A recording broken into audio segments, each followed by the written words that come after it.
What's up, everybody? This is Dustin from DC Media, and this is part 3 of a 4-part overview of the Scarlett Studio package from Focusrite.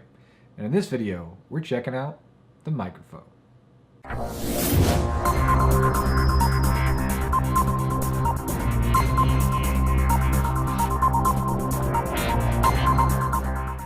Now, the microphone actually has a little bit of weight to it. Feels pretty decent, but it does still feel like a mass-produced microphone.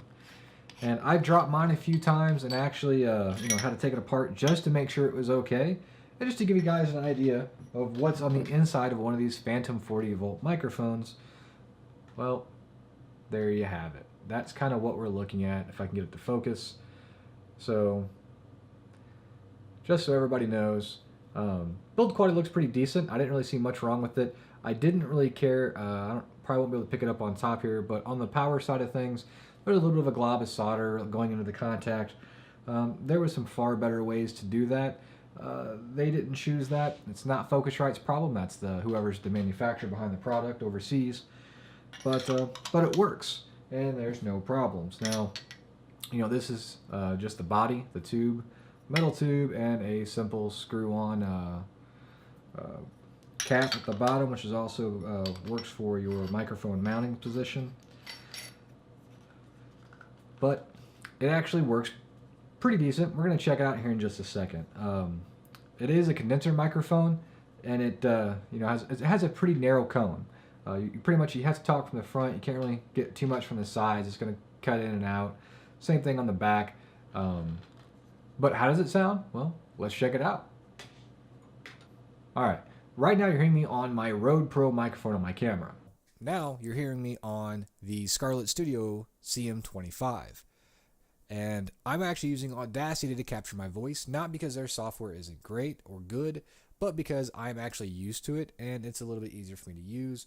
So that's what I use for this video. The next video we'll talk about the software a little bit more in depth and a little bit more in detail, but suffice it to say, it's a pretty decent software. It's just a little bit more geared towards the studio side of things, which is to be expected considering this is a studio package. I'd like to see a little bit more of a podcast and maybe an EQ that was active as opposed to only be able to be utilized in post. So that way we're doing live streaming, you can actually EQ things out. But we'll get into that in the next video. So with this video, we're just kind of looking at the microphone itself, and this is what it sounds like. Now, one of the issues I did have is this didn't come with a pop filter, so I had to use my own. So as you can tell, it pops pretty loud. It's a little frustrating that they wouldn't include a pop filter, especially considering this is a kit, and that was one of my downsides. It's one of my knocks, just like not having a microphone stand is one of my knocks. So you're gonna have to get a pop filter of some kind. They're pretty cheap. Even this one is I think it's like $8, but it works.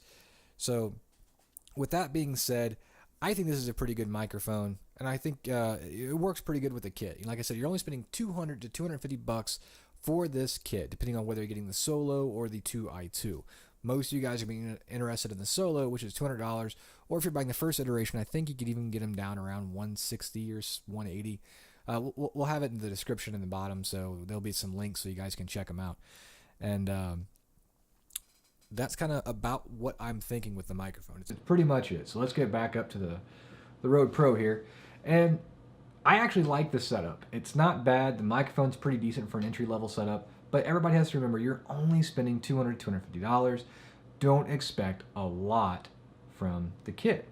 This is an entry level kit or an introduction kit, and it's kind of along those lines.